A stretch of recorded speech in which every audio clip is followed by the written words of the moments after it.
now looking at test paper solution for the chapter depreciation. Test paper solution depreciation chapter का first question true और false पूछा है. Depreciation is a non-cash expense and does not result in any cash flow. True or false? True. Depreciation charge करते हैं तो cash जाता है क्या? नहीं सर, एसेट का वैल्यू कम होता है. तो हम डेप्रीसिएशन चार्ज करके कोई कैश रिडक्शन अपने बुक्स में नहीं कर रहे हैं. It's a non cash expense. Is depreciation a charge against profit? True, it is a charge. Profit या लॉस कुछ भी हो बुक्स में, डेप्रीसिएशन तो चार्ज करेंगे ही ना. अगर ऐसा होता डेप्रीसिएशन खाली प्रॉफिट होगा तो ही चार्ज करेंगे तो वो एप्रोप्रिएशन कहलाता. डेप्रीसिएशन इररिस्पेक्टिव ऑफ प्रॉफिट या लॉस चार्ज करना ही है, तो it's an expense, it's a charge against profit. There is no difference between WDV, that is written down value method, and diminishing balance method of depreciation. Yes, they are both two different names of reducing balance method only. True. Depreciation is an amortized expense. Yes, true. Depreciation charge करके कोई cash outflow होता है क्या? नहीं. Asset का value write off करते हो to P&L. Asset का जो value है उसे आप reduce करके P&L में transfer करते हो, तो it is an amortized expense. Generally हम डेप्रीसिएशन वर्ड यूज करते हैं for fixed asset. Intangible asset के लिए amortization वर्ड यूज करते हैं, लेकिन डेप्रीसिएशन है तो उसी टाइप का एक्सपेंस. तो depreciation is an amortized expense. Yes, true. Number of production और similar units expected to be obtained from use of an asset by an enterprise is called. See, यहां पे हम लोग डेप्रीसिएशन कैलकुलेट कर रहे हैं not on the basis of number of years used, but on the basis of number of units we are able to produce on that asset. तो वो उसका यूजफुल लाइफ ही हुआ ना. But here useful life is measured not in terms of time spent but in terms of units produced. तो उसको भी हम यूजफुल लाइफ ही बोलेंगे. तो fifth is false statement, it is correctly useful life. Correct.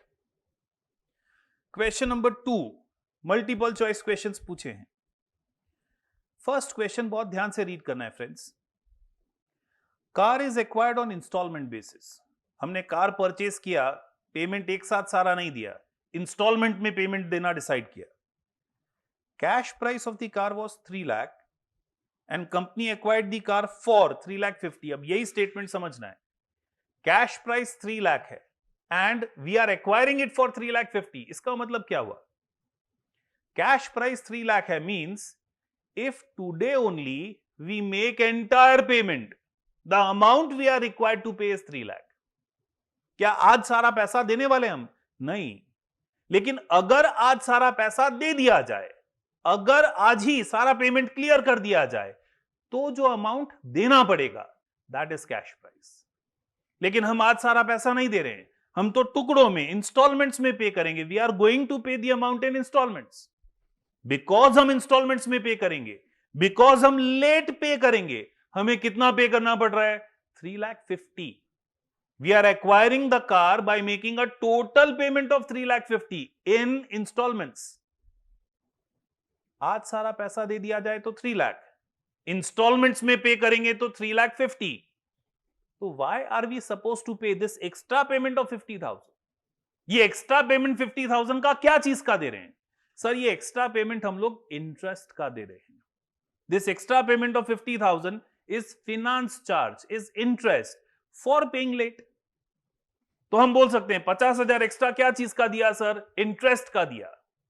Now the most important question comes, क्या interest, क्या finance charges asset की कॉस्ट में इंक्लूड होता है? नॉर्मली नहीं. That interest which is paid before asset is put to use, that interest which is paid before asset is put to use, वो interest asset की cost में add होता है. But that interest which is paid after asset is put to use, वो कभी asset की cost में add नहीं होता है. तो यहां पे हम जो इंटरेस्ट पे कर रहे हैं वो एसेट यूज करना स्टार्ट किया उससे पहले का इंटरेस्ट है या एसेट यूज करना स्टार्ट किया उसके बाद का इंटरेस्ट है? सर उसके बाद का इंटरेस्ट है। क्या सारे इंस्टॉलमेंट पे कर दोगे उसके बाद कार यूज करना स्टार्ट करोगे? नहीं, कार का तो पोजीशन मिलेगा उसी दिन से यूज करना स्टार्ट कर दोगे ना आप। इंस्टॉलमेंट बाद में पे करोगे। सो आप जो इंटरेस्ट पे कर रहे हो that is for a period which is after asset is put to use. तो क्या ये इंटरेस्ट एसेट की कॉस्ट में ऐड होगा? नहीं। मतलब एसेट का कॉस्ट कितना माना जाएगा? एसेट का कॉस्ट सर 3 लाख ही माना जाएगा। और अगर एसेट का कॉस्ट 3 लाख माना जाएगा तो डेप्रीसिएशन भी 3 लाख पे कैलकुलेट होगा ना। डेप्रीसिएशन भी 3 लाख का ही 10% होगा ना। It will be how much? 30,000 sir. Correct? तो your answer will be option B 30,000। Depreciation पूछा है करंट ईयर में, that depreciation will be 30,000। Down payment during the year दिया है, फिर 1 इंस्टॉलमेंट पे किया है, वो पेमेंट्स दिए हैं, वो 3,50,000 का पेमेंट कैसे दिया वो स्पेसिफाई किया है। पेमेंट से कोई मतलब नहीं है। Second, machinery was purchased on 1/1/2006, was delivered to us on 1/4/2006, installation was completed on 1/7/2006, trial run was completed on 30 September and was made available for use on 1st October. But actual usage started, actual utilization started from 1st of December. तो आप depreciation कब से calculate करना start करोगे? Sir जिस दिन से use करना स्टार्ट किया। नो, ध्यान से सुनना। डेप्रीसिएशन कौन से दिन से स्टार्ट होगा? Not from the date of actual usage. जिस दिन एक्चुअली यूज करना स्टार्ट किया वहां से डेप्रीसिएशन कैलकुलेट नहीं करोगे। जिस दिन वो मशीन यूज करने के लिए रेडी हो गया था, the day on which it was available for use, वहां से स्टार्ट करोगे। जिस दिन वो यूज करने के लिए रेडी हो गया था, अवेलेबल हो गया था, from that date you will charge depreciation. तो सर यूज करने के लिए अवेलेबल कौन सी डेट से हो गया था? It was available for use on 1st October।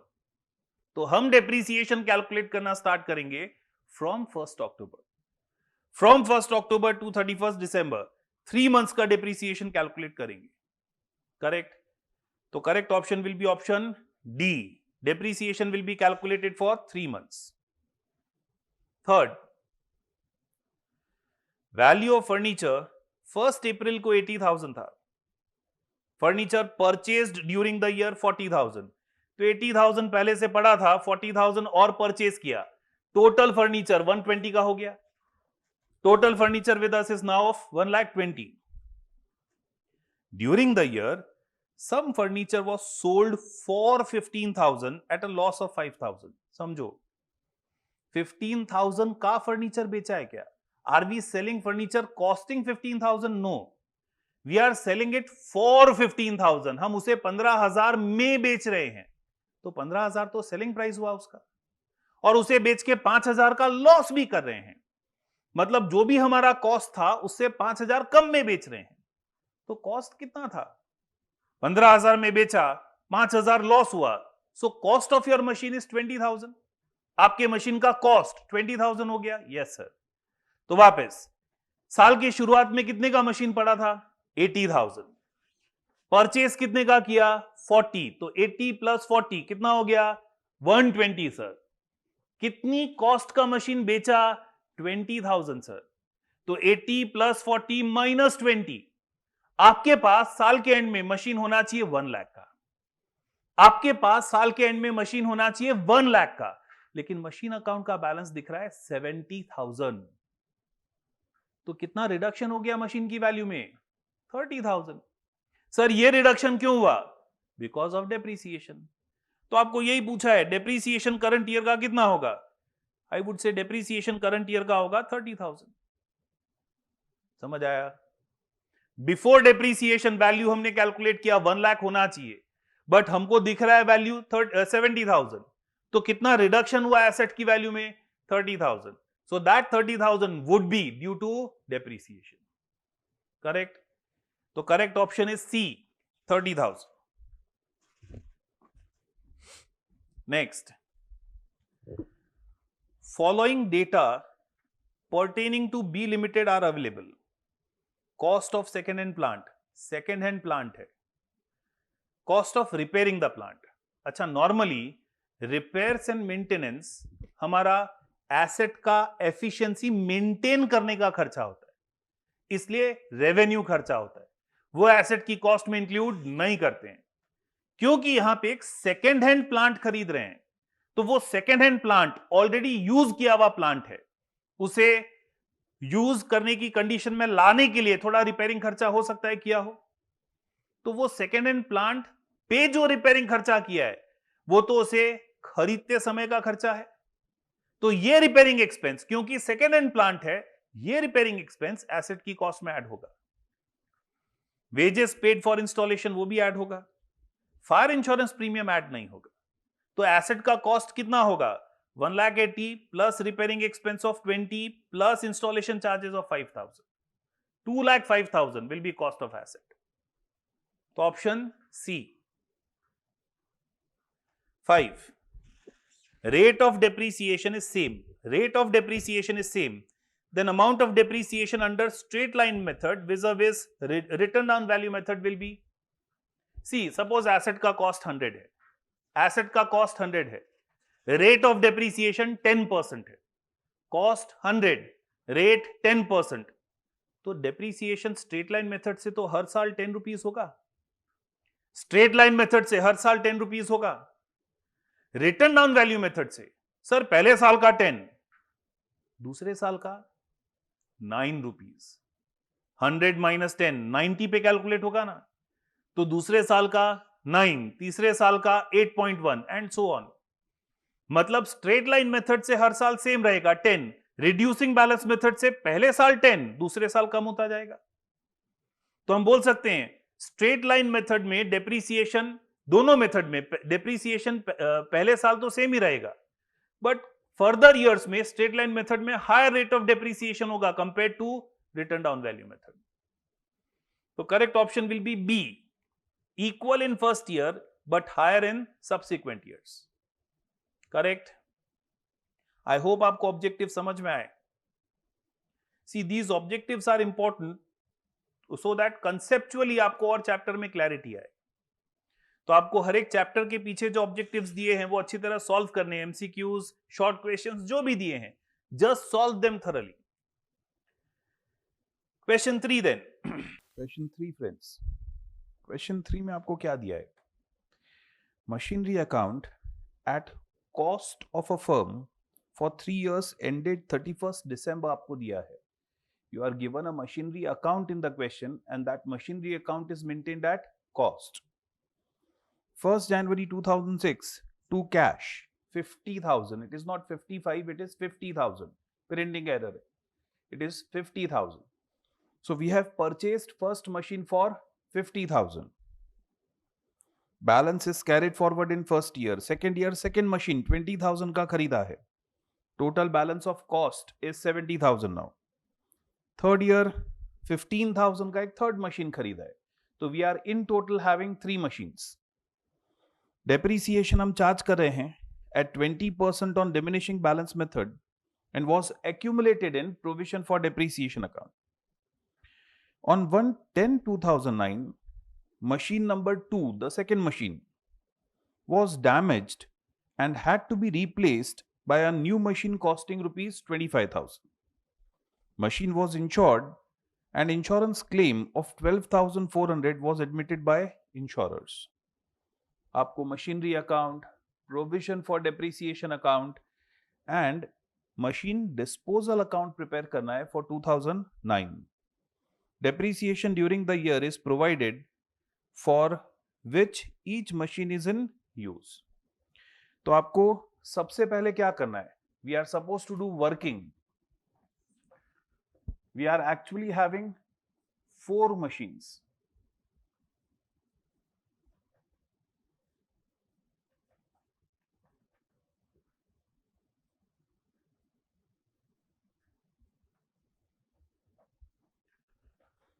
First machine. Now first machine was purchased in which year? It was purchased on 1/1/2006.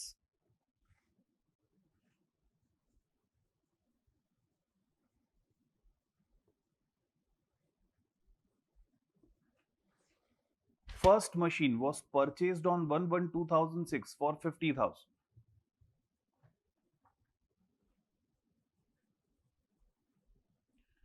During 2006 और कोई ट्रांजेक्शन नहीं है, तो depreciation on 31/12/2006 20% for entire year will be 10,000.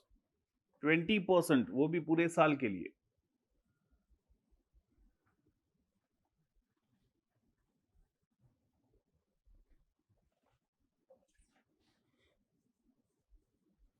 Balance on 1/1/2007 40,000.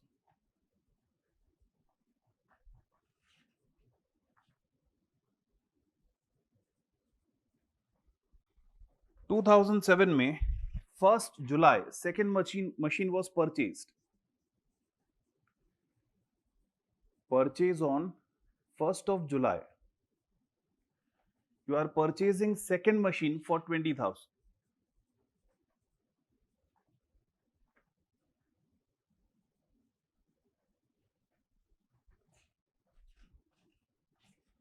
Depreciation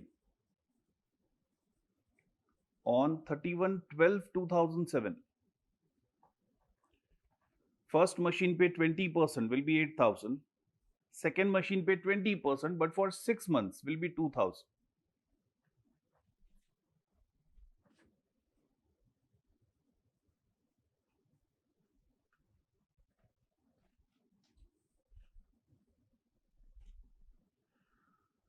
So 32,000 balance first machine का है. 18,000 is WDV of second machine.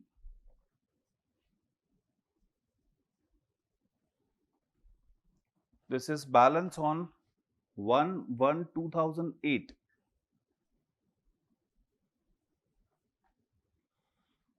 2008 में third machine again 1st जुलाई को purchase किया है.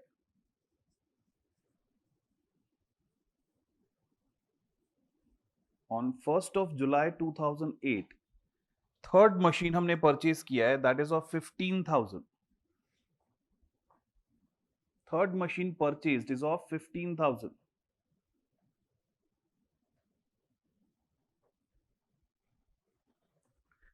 Depreciation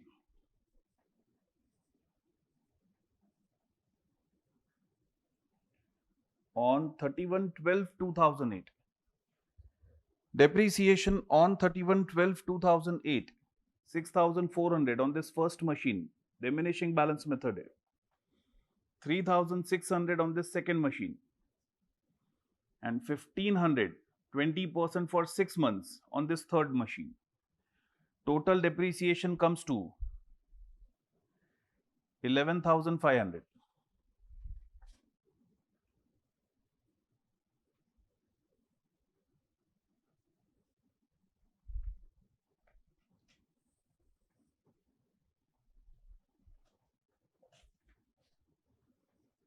Balance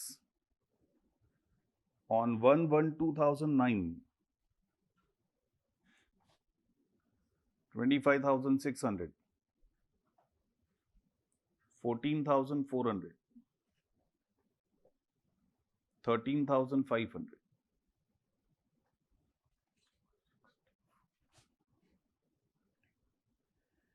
$53,500 is total balance, correct? Now what happens in 2009?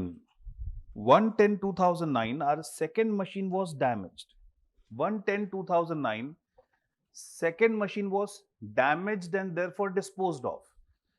तो 1/10 तक सबसे पहले डेप्रीसिएशन प्रोवाइड करेंगे. जिस डेट को डैमेज हुआ है, जिस डेट को डिस्पोज ऑफ किया है, उस डेट तक का depreciation, that is depreciation for 9 months.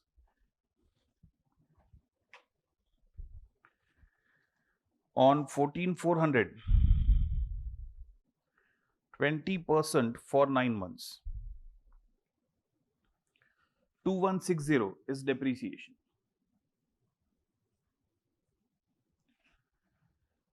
Then this machine is disposed of. Since it is destroyed, क्योंकि डिस्ट्रॉय हो गया है, इंश्योरेंस कंपनी हमको क्लेम दे रही है कितना क्लेम दे रही है सर? इंश्योरेंस कंपनी हमको 12,400 जितना क्लेम दे रही है। मतलब ये मशीन हम इंश्योरेंस कंपनी को बेच रहे हैं, इंश्योरेंस कंपनी को दे रहे हैं फॉर 12,400। तो insurance claim admitted which is as good as selling price of that machine 12,400.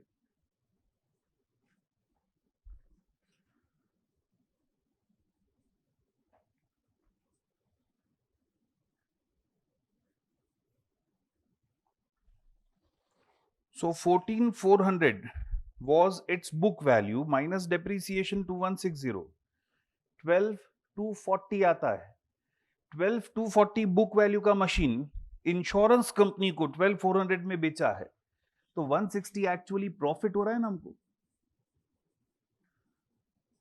160 is profit as more claim is received from insurance company.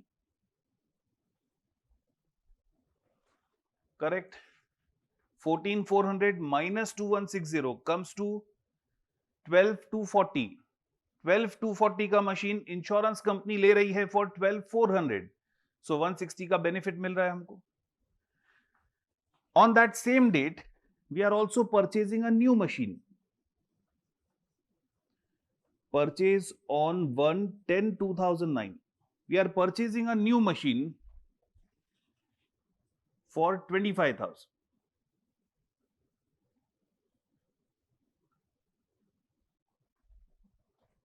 तो now on 31/12 depreciation कितना होगा?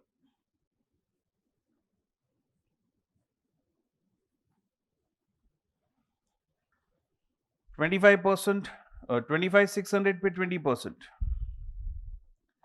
5,120. First machine. Second machine is already sold या disposed of. 13,500 पे 20%, 2,700. 25,000 पे 20%, but for 3 months, 1,250.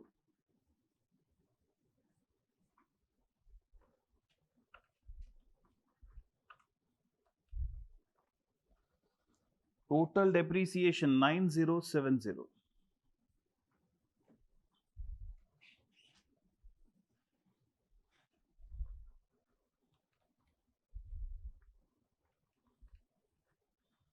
$20,480. Closing balance. Balance on 31/12/2009 or 1/1/2010.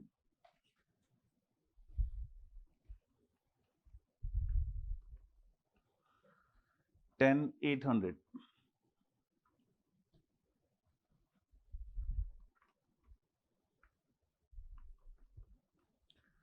23,750.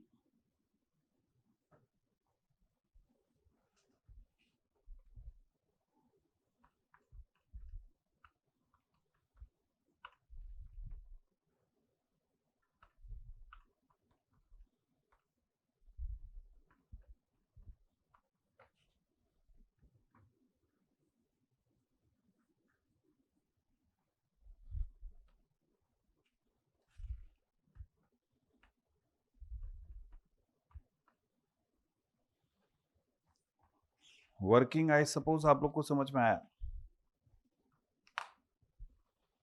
Now क्या हमें यहाँ पे machinery account and all these accounts 4 साल के लिए प्रिपेयर करने हैं? Are we suppose to prepare all these accounts for 4 years? नहीं, we are only suppose to prepare account for 2009. 2009 का खाली अकाउंट बनाना है, तो पहले बैलेंस 1/1/2009 को रिकॉर्ड करना पड़ेगा। करेक्ट। तो मशीनरी अकाउंट में how much is opening balance on 1/1/2009?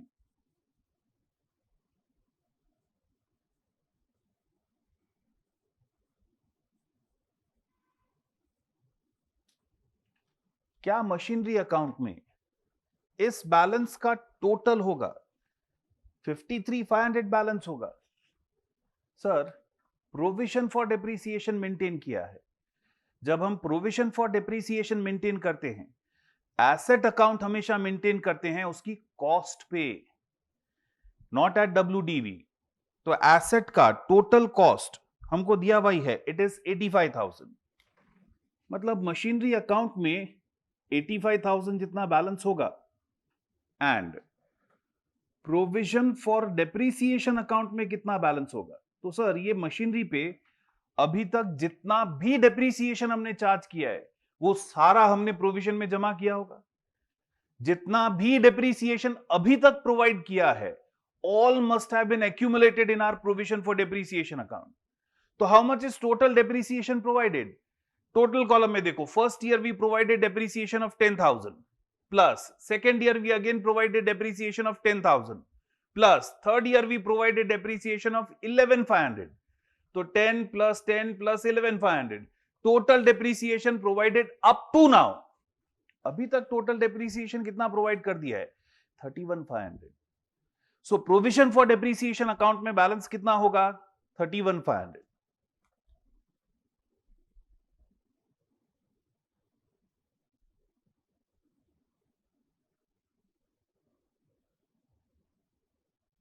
Correct. Check कर सकते हो, 85,000 minus 31,500 that will be 53,500। Correct है। Now during 2009 your second machine was disposed of. Now second machine was disposed of on which date? Second machine was disposed of on 1st October 2009। Second machine अगर 1st अक्टूबर को dispose of किया है तो पहले up to 1st October depreciation provide करना पड़ेगा। On that second machine up to 1st October कितना depreciation provide होगा? 2160। तो डेप्रीसिएशन प्रोवाइड करने के लिए पहले एंट्री पास करेंगे, depreciation account debit to provision for depreciation, depreciation account debit to provision for depreciation 2160। now क्योंकि हम एसेट डिस्पोजल अकाउंट बना रहे हैं, क्या करेंगे? सबसे पहले डिस्पोजल का एसेट डिस्पोज ऑफ करने का एंट्री पास करें, उससे पहले इस एसेट पे जितना भी डेप्रीसिएशन जमा किया है वो सारा प्रोविजन में से निकाल के डिस्पोजल अकाउंट में ट्रांसफर कर देंगे। इस एसेट का कॉस्ट जो एसेट अकाउंट में इंक्लूडेड है वो एसेट में से निकाल के डिस्पोजल में ट्रांसफर कर देंगे और फिर वहां उसे डिस्पोज ऑफ करने का एंट्री देंगे ना। तो सबसे पहले मशीनरी अकाउंट में वो सेकेंड मशीन का कॉस्ट इंक्लूडेड है, डेप्रीसिएशन अभी तक माइनस नहीं हुआ है। मशीनरी अकाउंट में कौन सा वैल्यू इंक्लूडेड है? Cost sir. तो यहां से वो कॉस्ट निकाल देंगे हम लोग, एंट्री पास करेंगे asset disposal account debit to machinery account.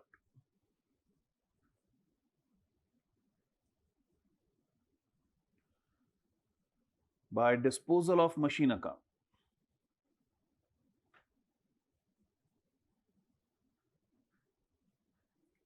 Second machine का कॉस्ट दैट इज 20,000। तो डिस्पोजल ऑफ मशीन अकाउंट में posting will be on debit side to machine account.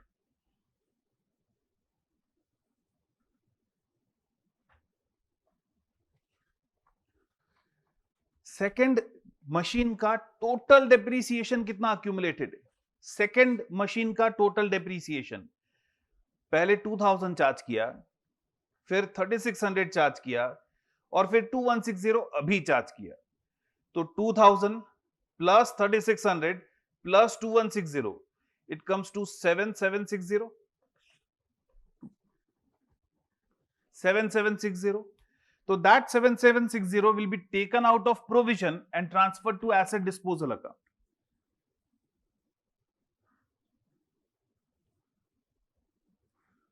Provision for depreciation account debit to disposal of machine account.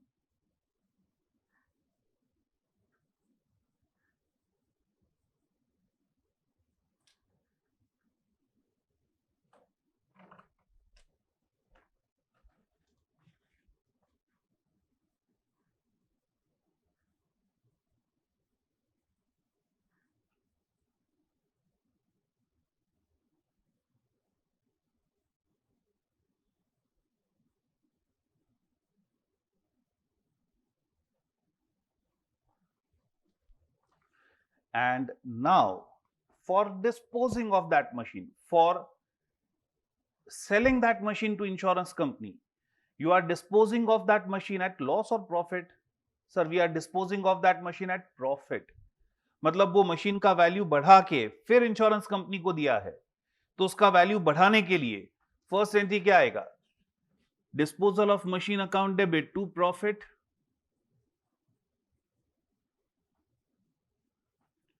और फिर वो insurance company को दे दिया है, insurance company ने पैसा नहीं दिया है, insurance company account debit to asset disposal account, insurance company account debit to asset disposal account 12,400. On that same date, new machine 25,000 का परचेज किया है to cash or bank account.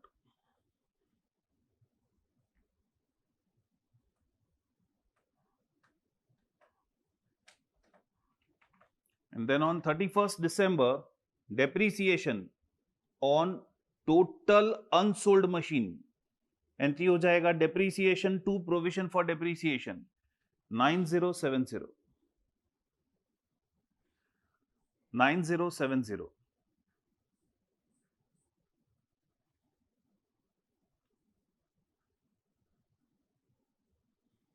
Balance now remaining in asset account is 90,000. Cost of remaining 3 machines. Provision for depreciation में balance.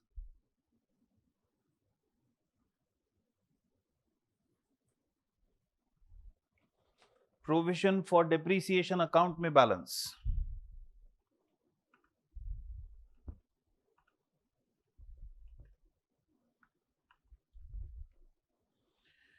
$34,970.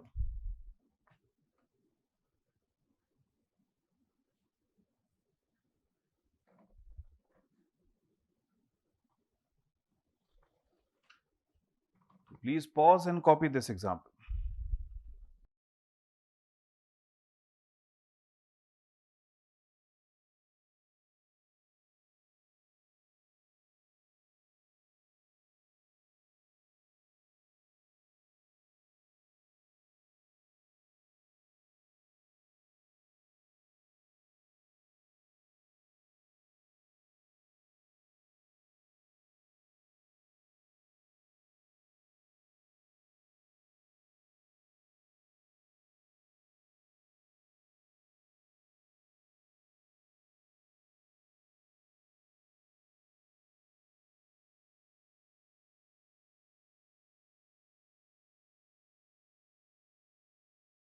Question 4, friends.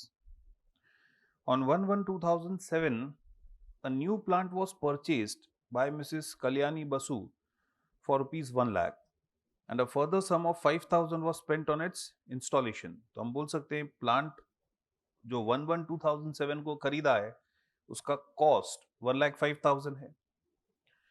On 1/6/2008, second plant was acquired for 65,000.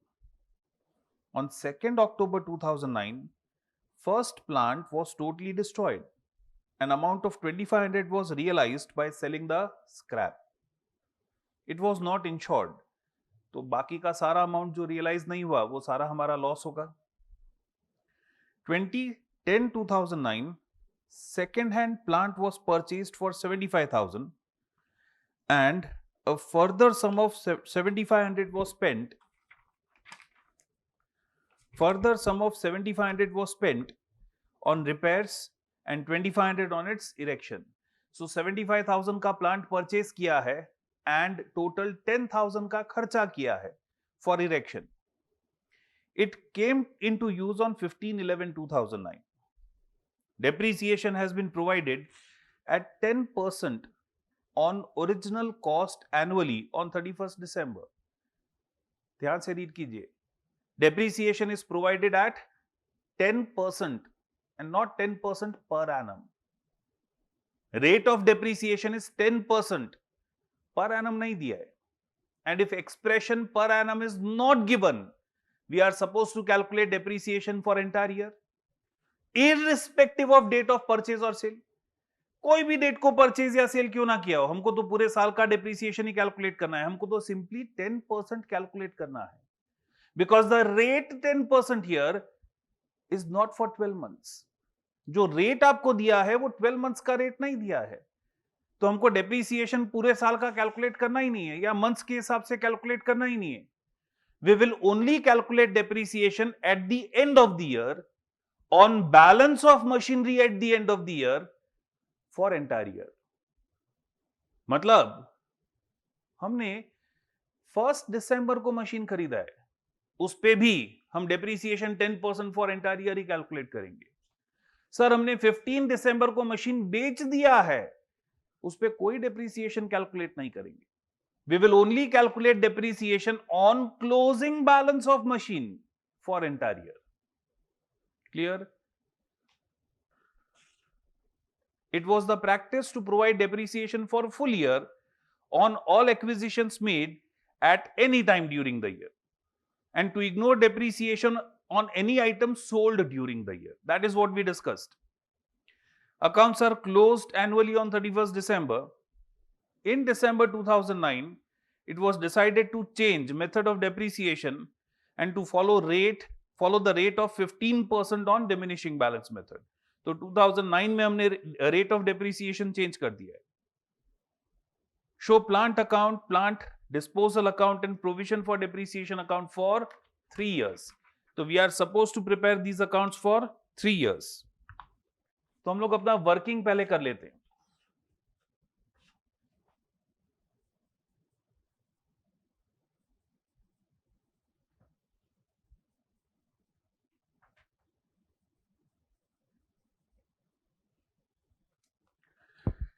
First plant is purchased on 1/1/2007.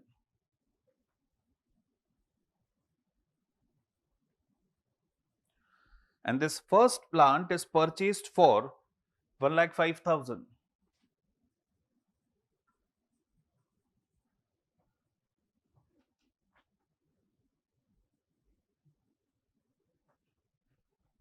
During 2007 और कोई transaction नहीं दिया है, तो depreciation on 31/12/2007 simply 10,500, 10%।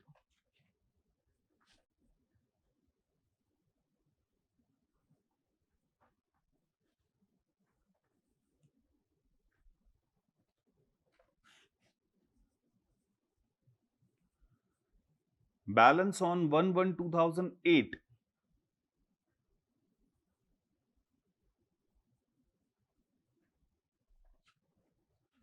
94,500।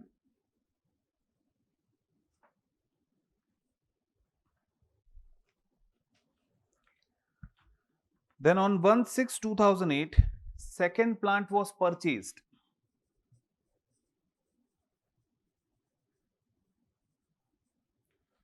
One six 2008 second plant हमने purchase किया for 65,000।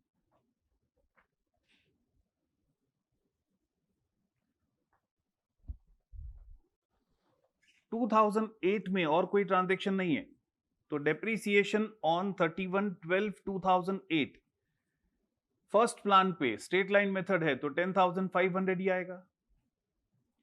Second plant पे 6,500, पूरे साल का depreciation 10% simply. Date of purchase को कंसिडर नहीं करना है, तो 17,000 विल बी टोटल डेप्रीसिएशन।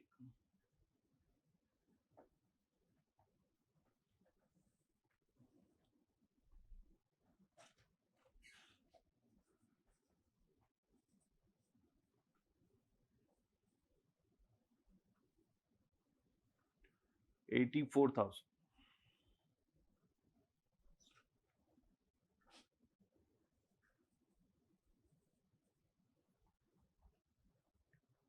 $142,500।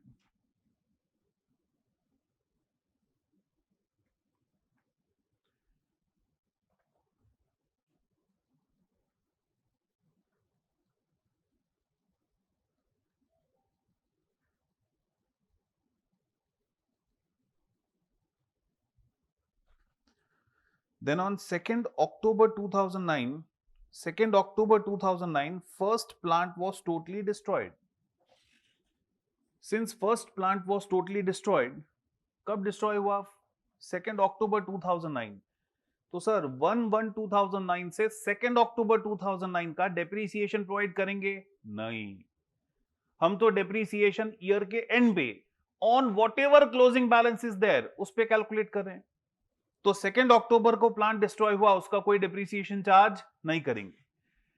तो on 2nd October this second plant is destroyed, sorry, first plant is destroyed and 2500 could be recovered as scrap. तो sale as scrap 2500।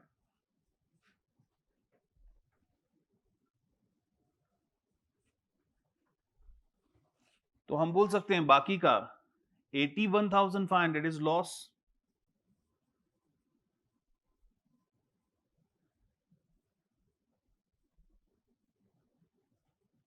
On first plant 81,500 entirely is our loss।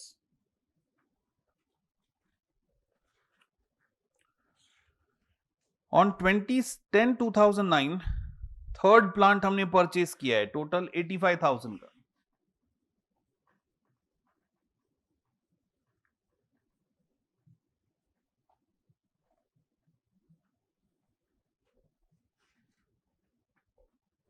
$75,000 plus expense of 10,000।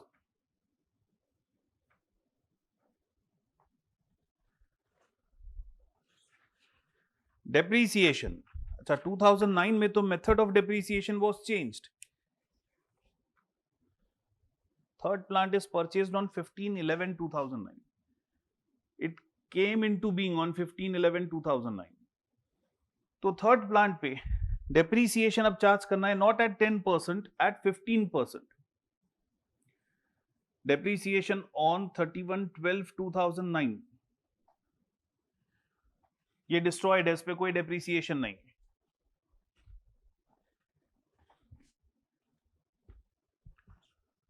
On this second plant 58,500 पे 15%, 8,775।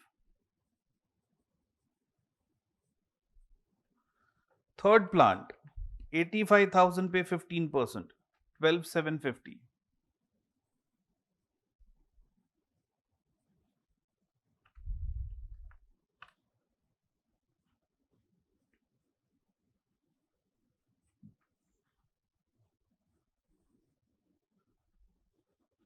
तो balance left will be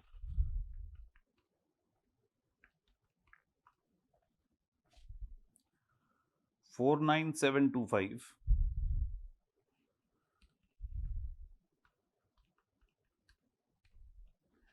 72,750, 250, sorry।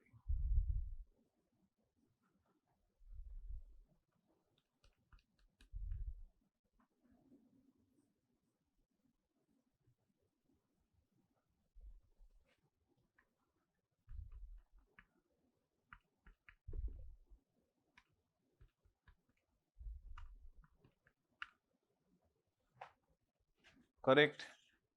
I hope आपको working समझ में आया अच्छे से। तो अब हम लोग ये वर्किंग पोस्ट करते हैं our ledger accounts. First, on 1/1/2007 we are purchasing first plant,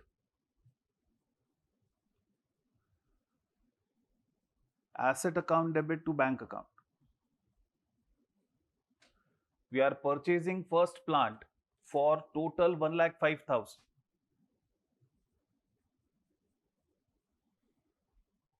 first year में डेप्रीसिएशन चार्ज किया 10,500, एंट्री होगा depreciation to provision for depreciation. Depreciation to provision for depreciation 10,500, that is in first year. तो asset account में balance will be carried forward. Provision for depreciation maintain किया है, तो asset account तो cost पे ही कैरी फॉरवर्ड करेंगे। Asset account will always appear in our books at cost.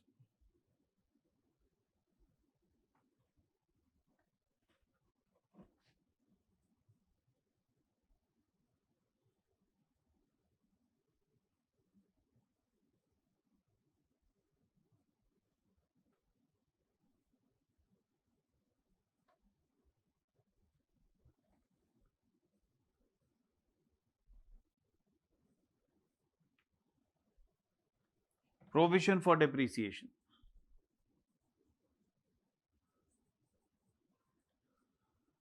Provision for depreciation account में balance 10,500।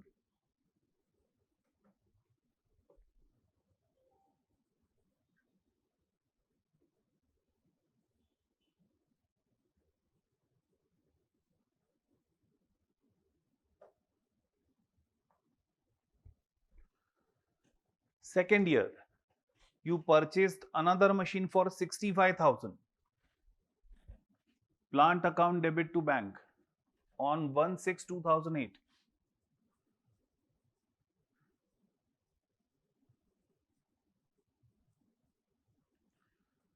Plant debit to bank 65,000.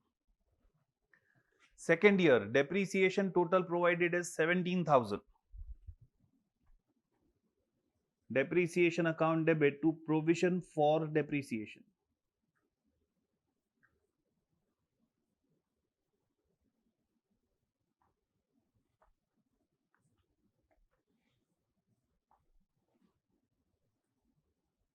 Plant account will now show total cost of both the plants. दोनों plants का total cost अब plant account में दिखेगा.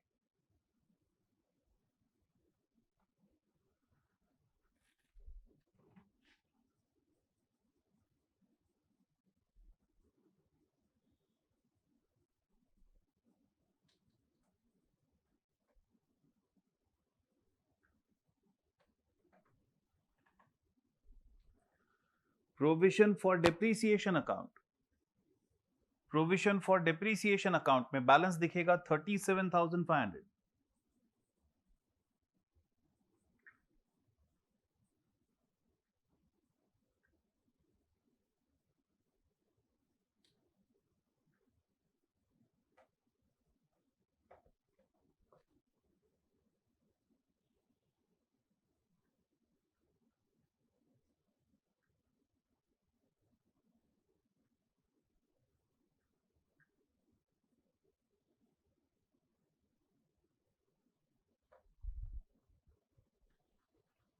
Third year, first asset was disposed of. तो सबसे पहले इसका total cost asset disposal account में ट्रांसफर करेंगे. That is 1,05,000 will be transfer to plant disposal account. 1st October, plant disposal account debit, plant disposal account debit to plant account.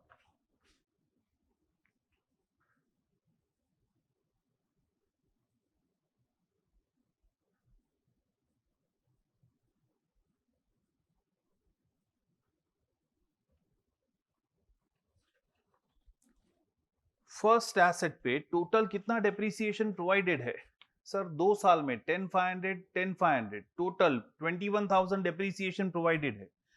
तो वो भी provision account में से निकाल के प्लांट अकाउंट में ट्रांसफर करना पड़ेगा. एंट्री पास करेंगे provision for depreciation account debit to plant disposal account.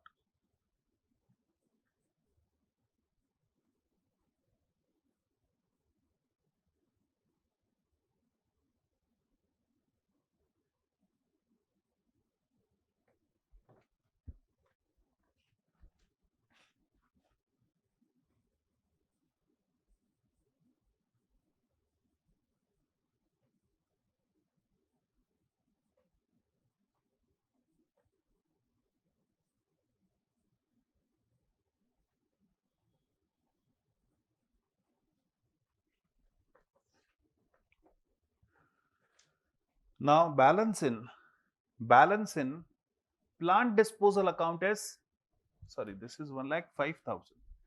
You are transferring your first machine. So balance in plant disposal account is 84,000. वो 84,000 का प्लांट हमने बेचा है 2,500 में. तो bank account debit to disposal of plant.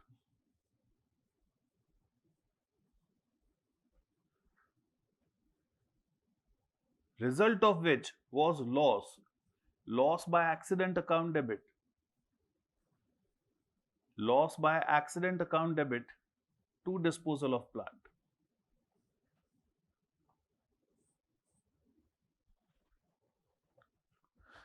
Third plant purchase किया हमने on 15/11 I would से.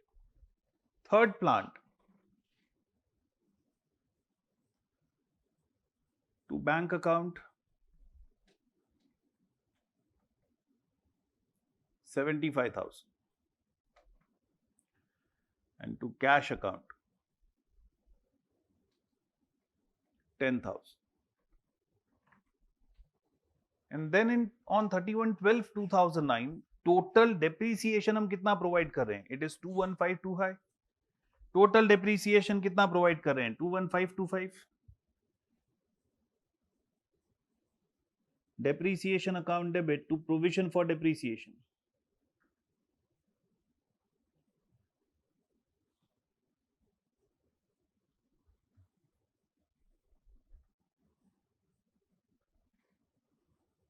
On 31st December, balance which is left in your asset account, आपके asset account में balance left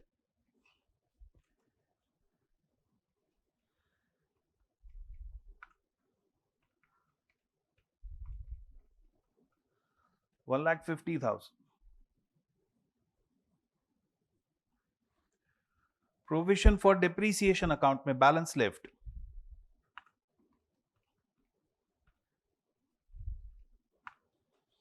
38025.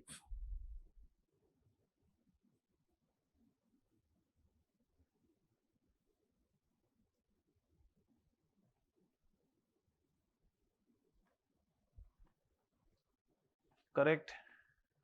Please pause and copy.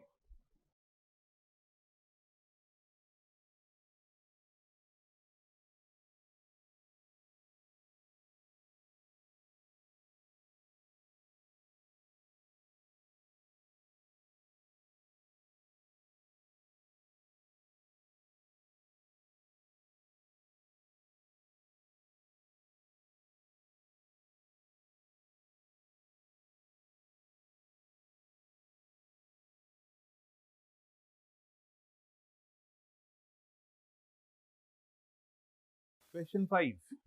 Test paper question 5. A Limited acquired a building on 1st January 1990 at a cost of 6,40,000. Useful life of building was estimated as 50 years and depreciation is to be provided on straight line basis. So ये 6,40,000 का जो cost है ये 50 years में distribute करना है. तो 6,40,000 divided by 50, that will be annual depreciation. Building was revalued on 30 June 2007. 1st January 1990 को खरीदा था, 30 June 2007 को revalue किया for 16,80,000 and revaluation incorporated in accounts. Assuming no change made to remaining useful life, you are required to calculate surplus on revaluation. See, the surplus on revaluation is to be transferred to P&L or revaluation reserve? Revaluation reserve, sir. And depreciation to be charged to P&L account of 2007. Now, for calculating surplus of revaluation, revalued figure, revalued amount of building, revalued amount of building is, it is revalued at 16,80,000. Revalued amount of building is 16,80,000. If we deduct book value of building, इस building का books में value कितना था? On which date? Sir on 30 June 2007, जिस दिन revalue किया, तो surplus मिल जाएगा ना हमको, विल गेट दी सरप्लस. तो इसका बुक वैल्यू कितना था? How much was book value on the date of revaluation, वो कैलकुलेट करना पड़ेगा. Now cost of building, cost of building is 6,40,000 and this is cost on which date? Sir, this is cost on 1/1/90. अगर मुझे 30 June 2007 का book value calculate करना है, return down value calculate करना है, तो 1/1/90 से 30 जून 2007 तक का डेप्रीसिएशन माइनस करना पड़ेगा। 1/1/90 से 30 जून 2007 काउंट करो, 90, 91, 92, 93 अप टू 2007, 17.5 ईयर्स होता है। 17.5 साल पास हो गए हैं, तो I need to calculate depreciation for 17.5 years. Less करेंगे depreciation of 17.5 years. See 6,40,000 cost है, divided by 50 is depreciation of 1 year. हमको चाहिए डेप्रीसिएशन ऑफ 17.5 ईयर्स, तो वो कितना होगा? 6,40,000 divided by 50 into 17.5, 2,24,000.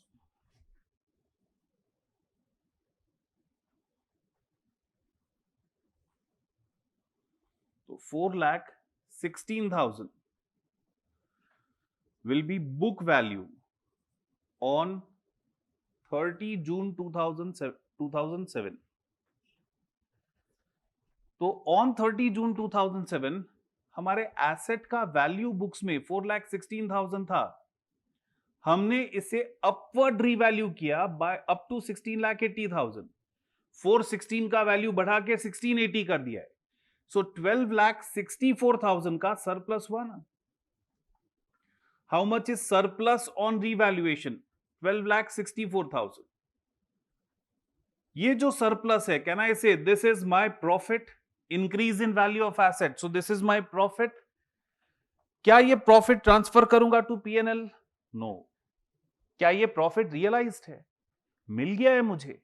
नहीं। ये रिवैल्यूएशन तो on the basis of estimation मैंने किया है। ये प्रॉफिट एक्चुअली मिलेगा कि नहीं मिलेगा, ये तो एसेट बेचने पे पता चलेगा। तो ये जो प्रॉफिट है ये अभी रियलाइज्ड नहीं है, जेन्युइन नहीं है, और इसीलिए हम इसे अपने प्रॉफिट में ऐड नहीं करते हैं, पीएनएल में ट्रांसफर नहीं करते हैं, इसे एक अलग अकाउंट में रख देते हैं। कौन से अकाउंट में? Revaluation reserve.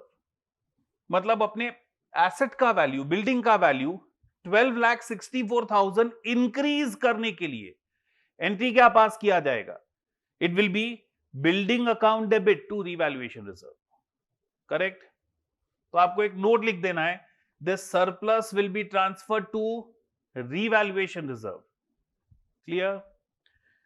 दूसरा क्वेश्चन पूछा है, रिमेनिंग यूजफुल लाइफ अनअफेक्टेड है, तो डेप्रीसिएशन कितना होगा for 2007?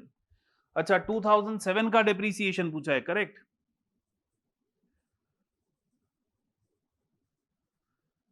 Depreciation for 2007। Now depreciation 2007 का जब कैलकुलेट कर रहे हो, दो पार्ट में कैलकुलेट करना पड़ेगा। रीवैल्यूएशन 30 जून को हुआ है, सो 30 जून से पहले ओल्ड जो हिस्टोरिकल कॉस्ट था उस पे डेप्रीसिएशन लगेगा, और 30 जून के बाद रिवाइज्ड फिगर पे डेप्रीसिएशन लगेगा। तो सबसे पहले depreciation for first half year, depreciation from 1/1/2007 to 30 June 2007, that will be on 6,40,000. 6,40,000 is for 50 years. तो हाफ ईयर का कितना? 6,40,000 is for 50 years. तो हाफ ईयर का कितना? It comes to 6,400. Now, depreciation from 1/7/2007 to 31/12/2007. 1/7/2007 से अब आपका कॉस्ट 16,80,000 हो गया है। 1/7/2007 से what is your new cost now? It is 16,80,000। और ये जो कॉस्ट है ये रिमेनिंग यूजफुल लाइफ का कॉस्ट है। ये 16,80,000 आपका 32.5 ईयर्स का कॉस्ट है, करेक्ट। 17.5 साल चले गए हैं, तो रिमेनिंग यूजफुल लाइफ कितना है? 32.5 ईयर्स। तो आपको हाफ ईयर का कैलकुलेट करना है, वो कितना होगा? 16,80,000 is for 32.5 years. Half year का कितना होगा? 25845.